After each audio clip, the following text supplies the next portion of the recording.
Good morning, Busy Fit fam. This is Stephen Anderson, and I'm your Busy Fit coach. Welcome to week 12, day 5 of your Busy Fit 90-day Healthy Habits coaching, and I'm so glad that you're here.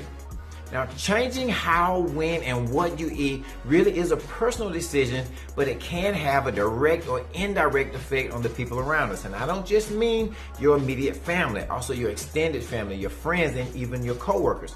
Now, when it comes to being in your household, if you're the one who normally prepares or purchases the food, then changes for you could ripple throughout the household. Now, that could bring its own set of challenges or not, because each household is different.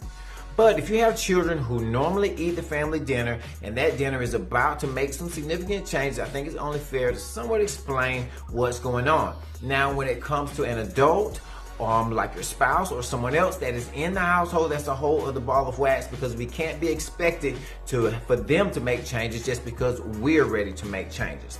Now, if you are the child in the house and you need to ask, oh, Dad, Mom, please support my healthy habits, that's really the best I have for you. Put your best puppy dog face on and maybe they'll be able to support you. But in these other instances, other than making sure that you have it addressed, I want to share a few other things for you that you need to consider.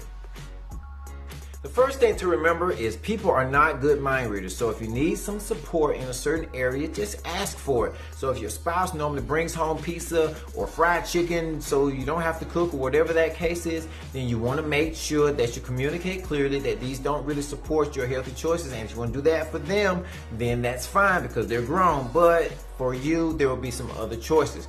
Same thing when it comes to your friends, whether it's what you all eat while you're watching the game, or maybe if you had a special night out or a special lunch date, or whatever your plans normally are that may involve less healthy options, you'll start learning how to make more healthy options. But it's a good idea to have that conversation with the people that are involved with it so that they can offer you a little bit of support for your healthy habits. This is a delicate thing, and we want to make sure that we don't make anybody else feel demonized, but at the same time, we want to make sure that people respect the fact that we want to have healthier choices for us. You'll find that as you get deeper into your healthy living and your food freedom, that you'll just start surrounding yourself with healthier habits, and you'll need to ask for these types of things less and less. Now, the second thing goes right in hand with that, and that is don't skip out. Don't miss those family traditions and those workplace gatherings and those friendly gatherings. You'll learn to go to those things and be able to find healthy choices, find healthy ways to enjoy the camaraderie, to enjoy the friendship, and still stay on your healthy path. Now, the last thing we want to talk about is probably the most important, and that is to lead by quiet example. Because nobody likes to be beat across the head with this passive-aggressive, over-the-head language that really can come off as being judgmental. And I know this can be tough, because once you feel the power of food freedom and what your body can really feel like, you just kind of want to shake it into them and help them to see that you can really enjoy eating healthy.